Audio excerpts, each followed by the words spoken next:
A Western Conference Finals appearance in the 2013-14 OHL season reignited the hockey town of Erie, Pennsylvania. The fan base backed the new era of Otters hockey to a record-setting year while turning out in droves, setting a franchise mark for attendance. Although the disappointment of an opportunity loss burned through the offseason, that same passion was ready to boil over into the next season with one goal on the agenda. There were multiple changes to the team on and off the ice that would need addressed prior to training camp. A new assistant coach was needed after the departure of Chris Hartsburg. In came longtime NHL defenseman Jay McKee to join Chris Knobloch's staff as defensive assistant along with Vince Lacey. On the ice, 7 major pieces from the previous season's squad moved on from the OHL as Erie lost a total of 217 goals from their highest scoring team in franchise history. With the graduation of Connor Brown to the AHL, a new captain was needed for the first time in 2 years. At just 17 years old, Connor McDavid was tabbed as one of the Otters veterans as he entered his 3rd OHL season. He was the unanimous choice and was named the 10th full-time captain in team history on the morning of the league's opening night. He would lead a handful of new faces that would join Erie's hungry core for the next campaign. In all, 11 first-year players were in the lineup as they kicked off the new season in Saginaw, in the same building the Otters closed down the previous March. The Otters got out of the gate to a hot start, going 13-1-0-1 in their first 15 games, taking control of the Midwest Division. The rookies made their mark and held their own, but a few reinforcements on the blue line were on their way. Corey Genovese led the defense corps early on as the resident overage blue liner, but Erie received some unexpected calls as reinforcements were on the way. Veteran Erie D-man Troy Dene was to be returned to the Otters from the New York Rangers AHL affiliate Hartford Wolfpack early in the year. Curtis McDermott, last season's trade deadline acquisition, was also being sent to Erie from Los Angeles Kings affiliate the Manchester Monarchs. In one fell swoop, the Otters had one of the biggest and baddest blue lines around. The season was filled with highlights, with one of the first coming in late October. The Otters partnered with the Buffalo Sabres of the NHL to move one of their home games to the First Niagara Center in Buffalo, New York. There was buzz around the rink Wednesday the 22nd when the Niagara Ice Dogs made the even shorter trip across the border to Buffalo to meet the Otters. Hockey fans came from all over to watch the future dazzle in an NHL building as Erie tamed the Ice Dogs 8-4 in front of 11,391 in attendance, nearly double the capacity of the Erie Insurance Arena. This Otters team faced adversity early and often during the campaign as they lost their captain to the so-called punch heard round the hockey world. With McDavid out for the foreseeable future, the Otters marched on. They maintained their division lead for the 20 games without the star center, while second-year forward Dylan Strome began his run for the league scoring title. Despite the hand injury, McDavid continued to work on the ice with the World Junior Championship on the horizon being held in Toronto and Montreal. He'd missed nearly a month and a half of game action before taking the ice with Team Canada in pre-tournament action. It seemed natural to him as McDavid quickly regained game speed, helping lead Canada to its 16th gold medal at the World Junior Championship while tying for the tournament lead with 11 points in 7 games played. Erie began the arms race amongst contenders with the acquisition of forward Nick Baptiste from the Sudbury Wolves. The right-handed shot and proven goal scorer was the first move made in the run for the Western Conference. Erie swooped in before the trade deadline to add even more depth to its forward unit by acquiring Jake Marchment and Remy Ellie from the Belleville Bulls days before the deadline. Marchment gave the Otters the rugged, veteran forward they believed they were missing in last year's conference final. Remy Ellie, the Bulls' leading scorer the previous year, was another top 6 forward added to the Otters' arsenal, giving them one of the most potent offenses in the league. The march for the postseason was on, with the Otters in the driver's seat of the Midwest Division race. And on February 7th, in front of a sold-out Erie Insurance Arena, Erie took a commanding division lead with a 4-2 victory over rival London Knights. But there was more to that win than just 2 points. The victory marked Erie Otters head coach Chris Knobloch's 100th win behind the bench for the team, just the 3rd Otters head coach to reach the century mark. Erie finished off the regular season with a 10-game winning streak, outscoring opponents 58-26, as the Otters capped off their highest scoring season in team history, netting 331 goals. Amidst that streak, Erie clinched their first division title since 2002 with a 5-3 win over the Barry Colts at the Barry Molson Center. The Otters also boasted a few individual efforts that took their place in the history books in the regular season finale in St. Catharines, Ontario. Dylan Strome entered the day trailing Mitch Marner of the London Knights by 3 points for the OHL scoring title. Not only did the second-year center overtake the league lead, but his 4-goal and 6-point performance supplanted Connor Brown's single-season record of 128 points by 1. Strome's 129-point campaign brought him the Eddie Powers Memorial Trophy as the league's top scorer. He wasn't the only Otter setting records, as off-season free agent signee Alex DeBrincat rewrote the Otters' rookie record book. His 6-point afternoon against the Ice Dogs, combined with his 50th goal of the season the night before, helped him become just the 5th under-18-year-old rookie to record 50 goals and 100 points in OHL history, joining Wayne Gretzky amongst others. The 8-7 decision against Niagara gave Erie their 50th win of the season for the second straight year, but it was now on to the real season. The first round of the playoffs pitted the Otters against the Sarnia Sting, the 7th seed. The Sting struck first as they took Game 1 3-2, which all of a sudden had experts wondering about Erie's contender status. But the panic button was quickly released following Game 2 the next night. After a scoreless first, the Otters regained their scoring touch with 3 goals in the second. Connor McDavid opened the scoring with his first of the postseason. Then Remy Ellie and Nick Baptiste followed suit to give Erie a 3-0 lead. Sarnia couldn't muster up enough offense as Erie's defense was back to full strength with the return of Troy Dene from suspension. The 3-1 final evened the series at 1, heading to the RBC Center. The Sting continued their strong game plan into Game 3. They hopped out to a 2-0 lead in the first period before Dylan Strome notched his first of the postseason before the buzzer. An inspired Otters team came out to begin the second as deadline acquisition Jake Marchment etched his name in Erie playoff history. In just his second OHL playoff game, Marchment would score the fastest hat trick in team history, netting all 3 of his tallies in just 3 minutes, 23 seconds. Strome added his second of the night during that stretch to give the Otters a 5-2 lead, but like most of the series, Sarnia kept buzzing. They added 1 in the second to draw to within 2 and eventually tied the game early in the third.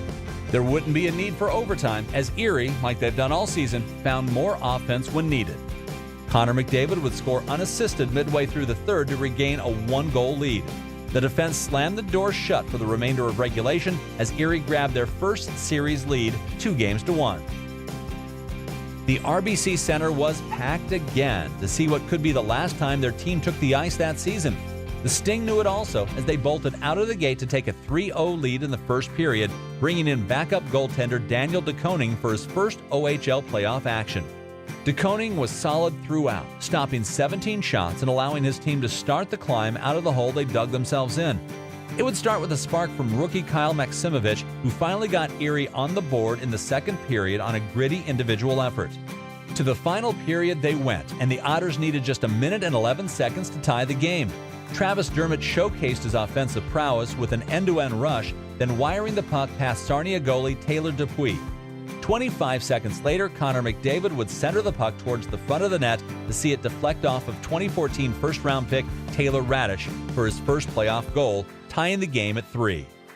Game 4 needed overtime, and Erie sported a roster that had no playoff overtime game-winning goal scorers. A new hero was about to step up, much like he did throughout the year. Dylan Strome took an Alex DeBrincat pass and got a shot on goal. Dupuis made the stop, but the rebound came right back to Strome to bury the game winner and give Erie a stranglehold on the series. After all the tension in the first 4 games, it seemed that Erie quite possibly had found the floodgates after stealing 2 in Sarnia. They'd open them up in Game 5, starting with Dylan Strome's 4th of the postseason at 13:29 of the first. Nick Baptiste found the back of the net twice in the first 5 minutes of the second as Erie led 3-0. Sarnia couldn't muster much else the rest of the way as Erie poured it on. Jake Marchment added another in the second period, then Dermott, McDavid, and Patrick Murphy added some gravy on top as the Otters ended the Sting season in a 7-0 dismantling. Devin Williams was starting to find his groove as he recorded his 3rd postseason shutout, the most by any goalie in Otters playoff history. Next up was a familiar rival as the spotlight shifted to the Western Conference semifinals. The London Knights have bounced the Otters from the postseason 3 previous times in their history. The star-studded matchup had most thinking it was a toss-up to see who would play the Sioux Greyhounds in the conference final. But Erie had one thing on their mind since disposing of Sarnia 7-0: domination. It was London who opened the scoring, with Mitch Marner and Max Domi giving the Knights a 2-0 lead by early in the second. But Erie was no stranger to comebacks at this point, and special teams plowed the way. Dylan Strome scored for a 4th consecutive game to halve the deficit in the second. Then came the penalty kill unit for Erie.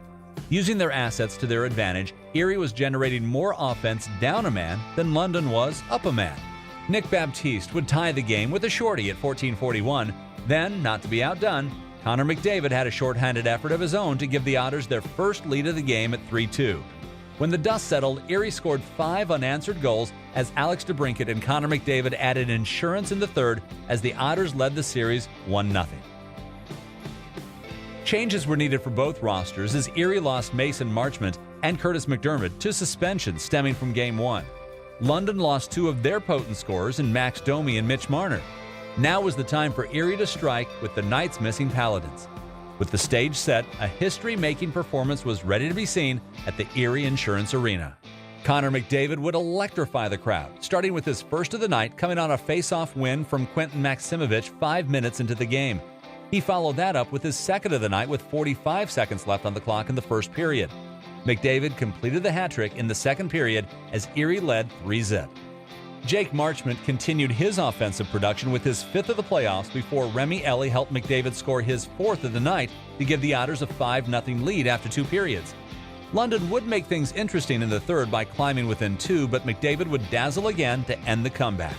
McDavid entered the zone with Remy Ellie and fed him the perfect pass on the back door, but missed the net. McDavid found the rebound on the end of the boards, tucked the puck between his legs, and sent it to the back of the net. The first 5-goal night in team history as McDavid outscored the Knights by himself. Erie was headed to London with a 2-0 lead after a 7-3 victory in Game 2. It was more of the same for the Otters in Game 3. Special teams again powered the Otters to the lead. Travis Dermott netted his 3rd of the postseason from McDavid and Baptiste a little over 5 minutes into the game. The goaltenders held down the fort in the second with Williams stomping 13 shots in the middle frame.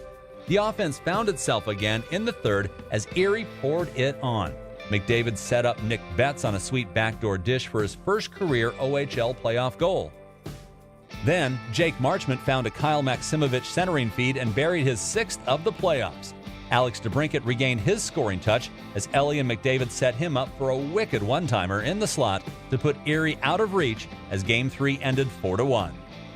Erie was looking to complete just their 2nd playoff series sweep in team history, and this time against their arch-rival. A scoreless first period, despite Erie pressing, added to the drama entering the final 40 minutes of regulation. London struck first, but Erie had a knack of answering goals when Dylan Strome tied the game at 1 5 minutes later. The tie lasted all of 36 seconds before Max Domi regained a London lead. Erie was getting goal scoring from all lines as depth again chipped in with Kyle Maximovich prodding the puck across the goal line after a Baptiste net drive to tie the game before the period ended. Tension filled the sold-out building of over 9,000, and in the waning minutes, another rookie made his stamp on the game. Taylor Radish was stationed in front of the goaltender when Troy Dene tossed the puck to the net. Radish waved his stick, deflected the puck, changing the angle just enough to knuckle past the Knights' tender. Erie now leads 3-2 with just under 4 minutes to play. Dermott and McDavid added empty netters to seal the deal as the Knights were defeated. Their season over by a sweep for the first time since 2006. It was back-to-back Western Conference final appearances for the Otters, but 2015 was the year for unfinished business. Standing in front of them was a juggernaut in the Sault Ste. Marie Greyhounds, the team that seemingly added every big name available at the trade deadline. The Otters were given no chance in the series, especially after being tamed 6-3 in Game 1 at the SR Center, as Greyhound fans already planning the parade. The experts were already adjusting their predictions to advance the Hounds even quicker to the OHL final. But a wise coach once said, "Hard work beats talent when talent doesn't work hard." The Otters were the ones bringing their hard hats to the rink for the next 3 games. The Sioux opened the scoring once again in Game 2 midway through the first, but Erie didn't panic. Pressing late into the period, Travis Dermott kept the puck in the offensive zone. He gave to McDavid, who then set up Dylan Strome for a one-timer that beat Brandon Halverson with seconds remaining in the first. Erie did it again as their power play took to the ice late in the second. McDavid circled behind the net and found Strome at the right wing circle, who quickly snapped the puck past the goaltender as Erie had their first lead of the series. The hard work continued early into the third when Remi Elie stole the puck on the forecheck and found Connor McDavid in the slot to rip his 15th of the postseason and extend the lead to 2. A minute 23 later, the forecheck again outworked the Hounds as Dylan Strome was able to move the puck in front of the goal for Kyle Maximovich to deflect his third of the playoffs past Halverson. Erie kept the pedal down while in the driver's seat as their 3-goal third period drove them to a 5-2 decision, tying the series at 1, heading back to Erie where a raucous crowd was waiting. The spotlight was on Erie, Pennsylvania, as Sportsnet traveled across the border for the first time ever to deliver games from an American team's building, and the city did not disappoint. The Otters had the crowd into the game early as they scored on each of their first 3 shots of the game. Nick Betts deflected a Corey Genovese point shot to open the scoring. Then Connor McDavid tallied his 17th of the playoffs shorthanded. McDavid would add another early in the second period as he was able to sneak the puck past Halverson for a 3-1 lead. Erie would bear down defensively, slowing down the Sioux offense by holding them to just 2 goals. Nick Baptiste would add an empty netter as the Otters claimed Game 3 4-2 to take a 1-game lead in the series.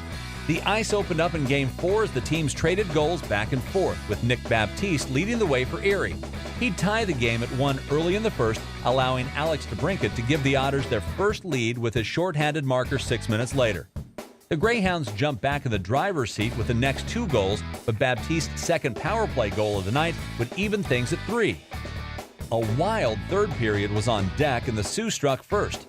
Jared McCann's early goal gave the Hounds their 3rd lead of the night, but Erie yet again answered in timely fashion.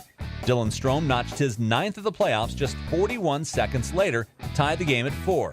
The crowd was buzzing, and it was only a matter of time before Erie struck. McDavid would set up DeBrincat as the Otters regained the lead for good. Just under a minute later, Baptiste would streak down the left wing wall and fire a laser past Halverson for the hat trick, also putting Erie up 2. Baptiste wasn't done yet as he added an empty net goal for his 4th of the night as the Otters took a stranglehold on the conference final 3-1. The Greyhounds found their footing in the comforts of their own building as they were able to live another day with a 4-2 victory in Game 5. The Wayne Gretzky Trophy made the stop at the Erie Insurance Arena as the Otters now had the chance to close out the series at home.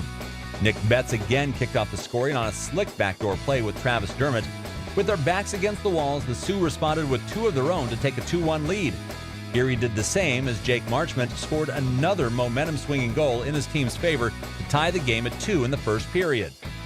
Erie got their break in the second period when Hayden Verbeek was given 5 and the game for slew-fitting goaltender Devin Williams. That was the wrong power play unit to put on the ice for 5 minutes as the Otters took full advantage. McDavid set up DeBrincat in front to regain a 1-goal lead. A minute and a half later, Connor McDavid stole a pass in the neutral zone and raced in offensively. He circled the net and tucked the puck in behind Halverson to give Erie a 4-2 lead. The sold-out crowd was in a frenzy, knowing their team was 20 minutes away from a conference championship, but the Hounds kept things interesting. Darnell Nurse was able to fire one past Williams after a face-off win to bring them to within 1, but that's the closest they'd get. Erie would once again find themselves with a man advantage, and they took care of business. Baptiste would take a McDavid pass and snipe on past Halverson as the Otters regained their 2-goal lead.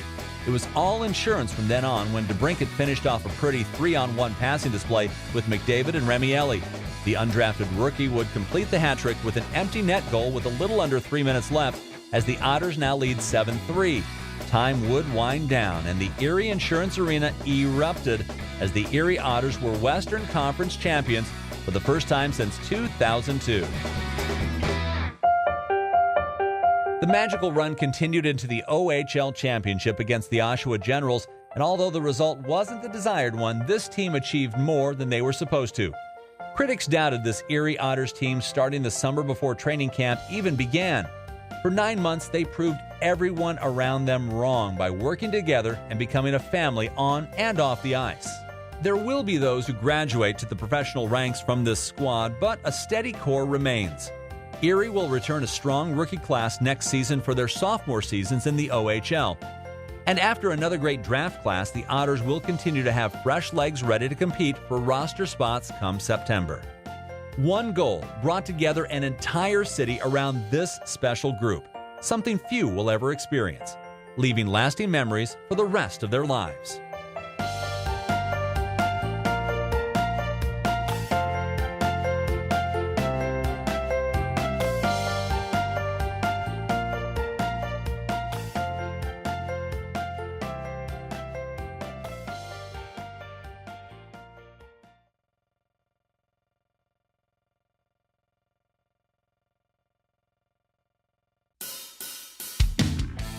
There was talk this player was too small.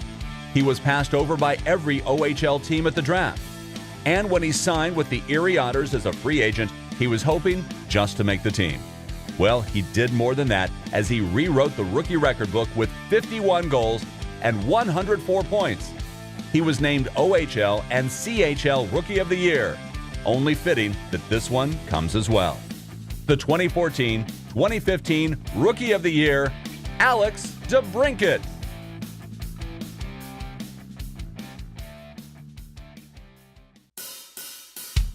In his second season with the Otters and his final campaign in the OHL, this defenseman was a leader on the ice and in the locker room.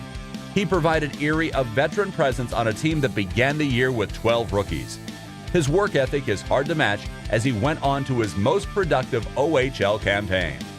The 2014-2015 Vinnie Scott Award for Determination winner, Corey Genovese.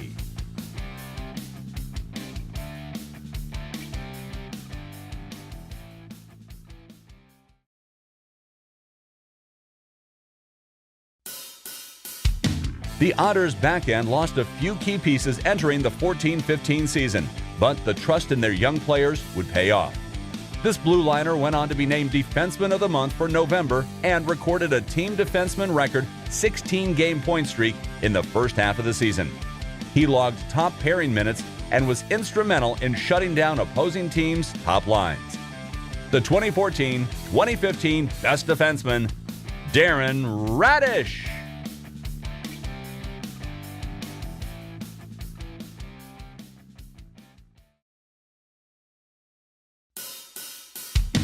What a draft year for the Otters' first-round pick 2 years ago. The entire campaign, he raced for the league lead in points. He powered a two-line attack that took Erie to the OHL final and picked up some OHL and CHL hardware along the way. The 2014-2015 leading scorer and most sportsmanlike player, Dylan Strome.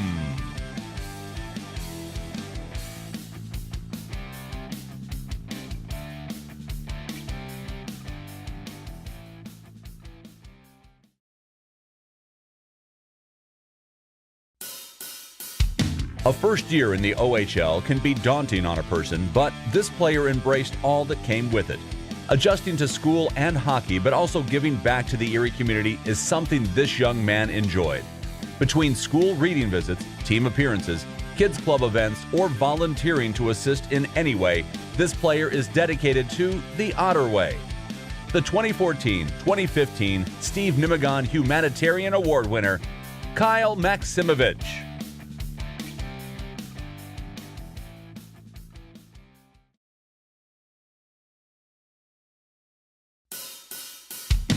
This tough defenseman sent shockwaves through the OHL when he was returned to the Otters for his overage season. He became Erie's top defender, carrying the load each night. The way he carried himself as a leader and his professional attitude showed he meant business in helping guide this team to the ultimate goal. The 2014-2015 Basson Award for Dedication winner, Curtis McDermott.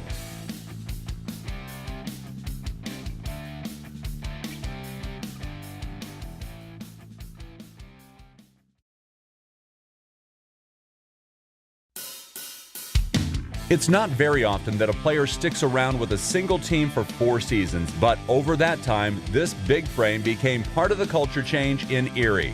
The work put in showed during his recent campaign as a forward, put up career highs in goals, assists, and points, which certainly impressed all around. the 2014-2015 Most Improved Player, Nick Betts.